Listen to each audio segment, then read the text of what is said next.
من لسانی یفقهوا قولی اما بعد محترم بزرگوں اور بھائیوں، عزیز طلباء، یہ آج 15 اگست کا دن ملک کے لیے قومی دن ہے۔ آج کی تاریخ میں سینکڑوں سال کی غلامی کے بعد ملک ہندوستان انگریزوں کے پنجے استبداد سے آزاد ہوا تھا۔ ملک کی آزادی کی تحریک 100 سال سے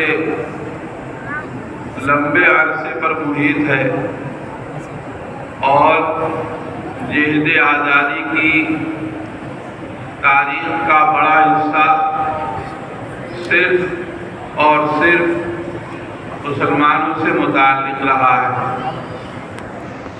حضرت مولانا محمود اسد صاحب، جن کو شیخ الہند کے نام سے یاد کیا جاتا ہے، ان کی تحریک کے بعد سے پھر ملک کی تمام قوموں نے آزادی کی تحریک میں بڑھ چڑھ کر حصہ لیا، اور اس طرح جو آزادی کی تحریک چلی تو پھر اس کا نتیجہ سامنے آیا کہ سن 1947 15 اگست کو ہندوستان چھوڑ کر انگریزوں کو جانا پڑا۔ باقی اس دورانیے میں بے شمار قربانیاں قوم کو آزادی کی راہ میں پیش کرنی پڑی۔ آزادی کی سب سے پہلی محنت جنگ پلاسی میں ہوئی، جہاں سراج الدولہ سن 1817 میں شہید ہو گئے اور یہ محنت دم توڑ گئی،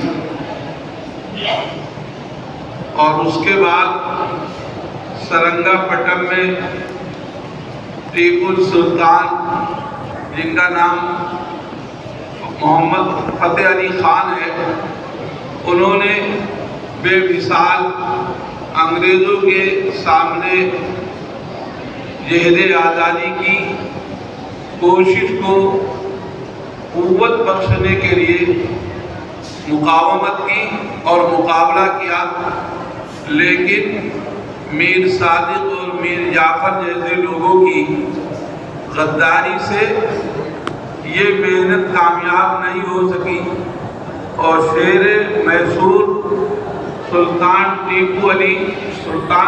ٹیپو وہاں شہید ہو گئے، اور اس کے بعد ایک طرح سے مزاحمت انگریزوں کے خلاف ختم ہو گئی، اور انہوں نے دہلی کا محاصرہ کر لیا، اور دہلی کو بھی انہوں نے اپنے قبضے میں لے لیا، اور پھر جو حکومت دہلی پر رہی وہ برائے نام رہی، جس کی قیادت گویا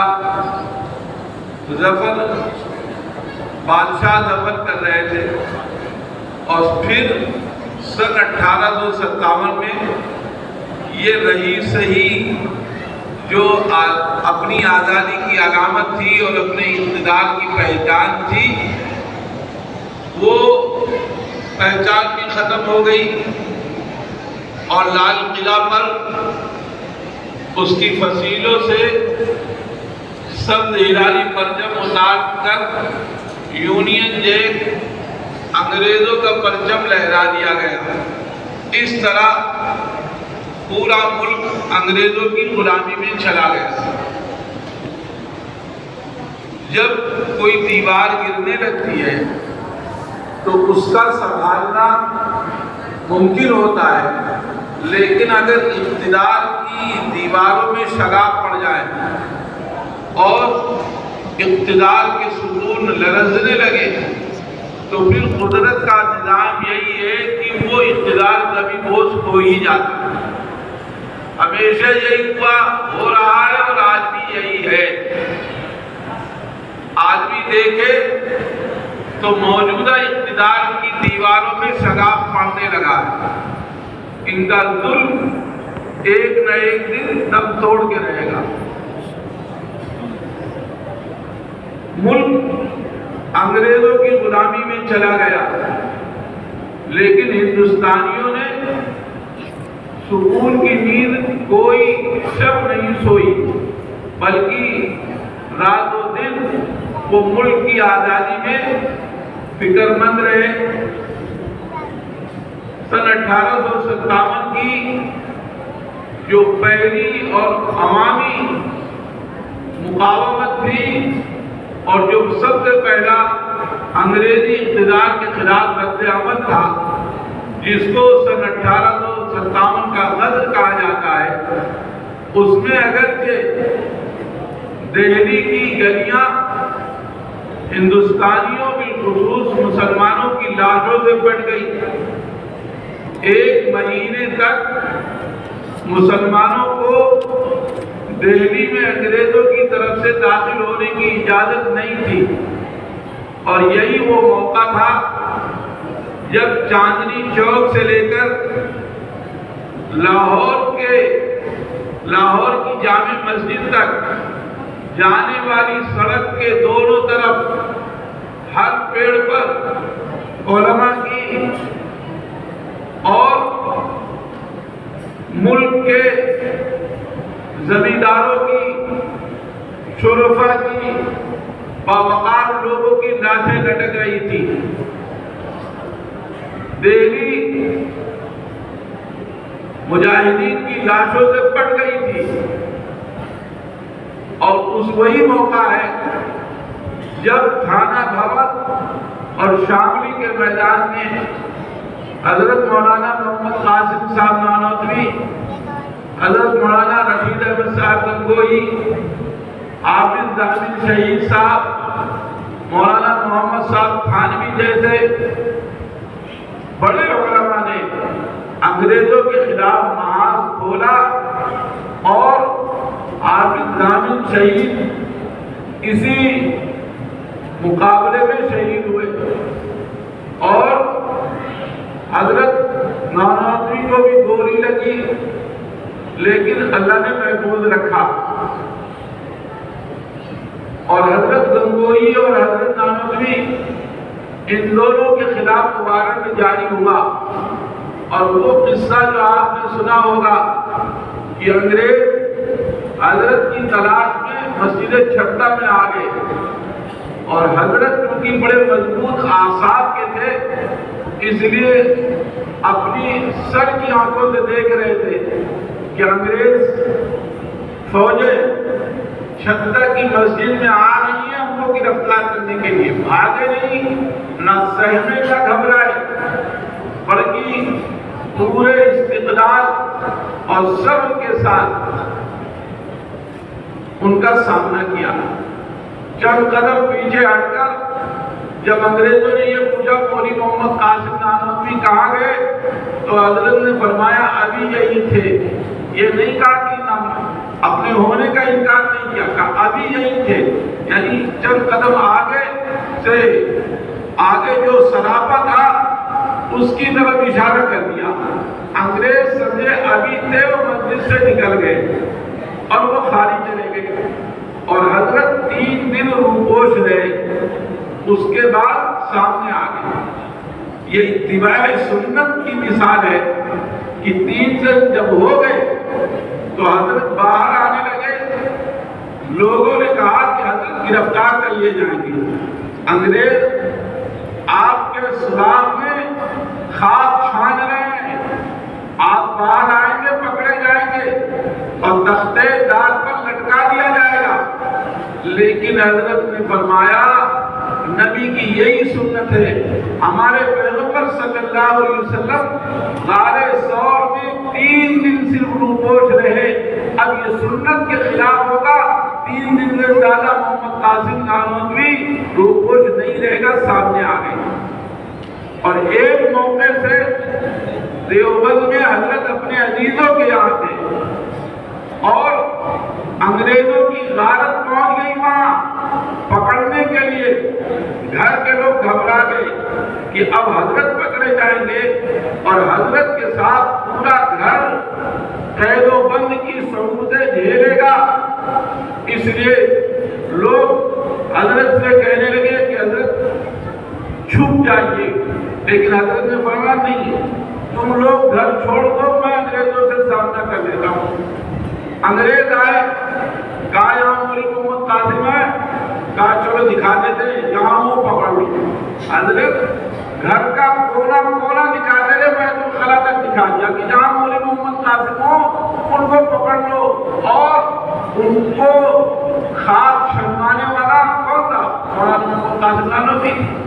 یہ ان کی بصیرت تھی، یہ ان کا استقلال تھا، یہ ان کا صبر تھا اور اعصاب کی مضبوطی تھی کہ جب خطرہ سر پر منڈلا رہا ہے اور مشقت، موت، ذلت آنکھوں کے سامنے رقصہ ہے، لیکن ایسے موقع پر بھی یہ شیر دل نہیں گھبرایا اور اللہ تعالیٰ نے مدد کی. اس کے بعد انگریزوں کی طرف سے مہینہ گزر جانے کے بعد عام معافی کا اعلان ہو گیا تو حضرت باہر آ گئے اور دارالعلوم دیوبند کی بنیاد تبھی پڑی، ان حالات میں پڑی.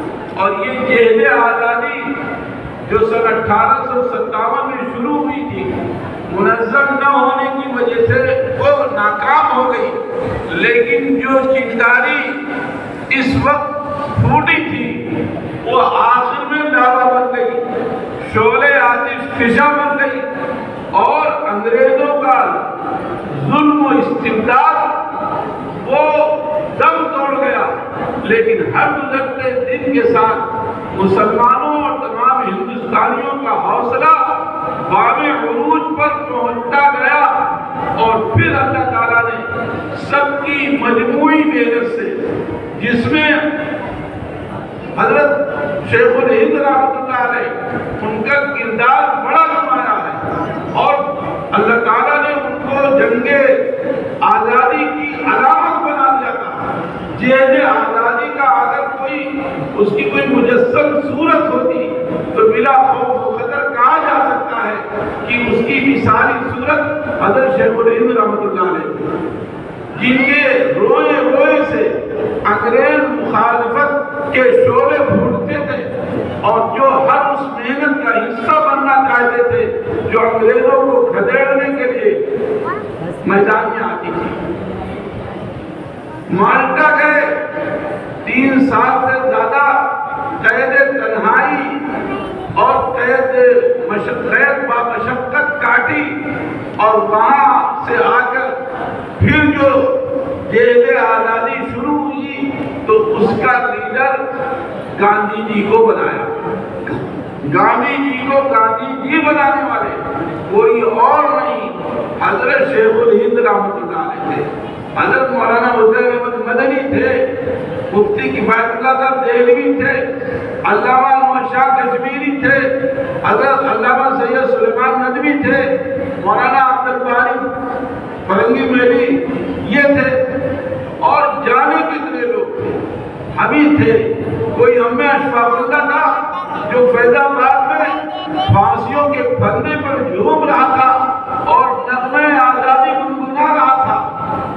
ہم نے کبھی ضمیر کا سودا نہیں کیا، کبھی ہم نے انگریزوں سے ہاتھ نہیں ملایا.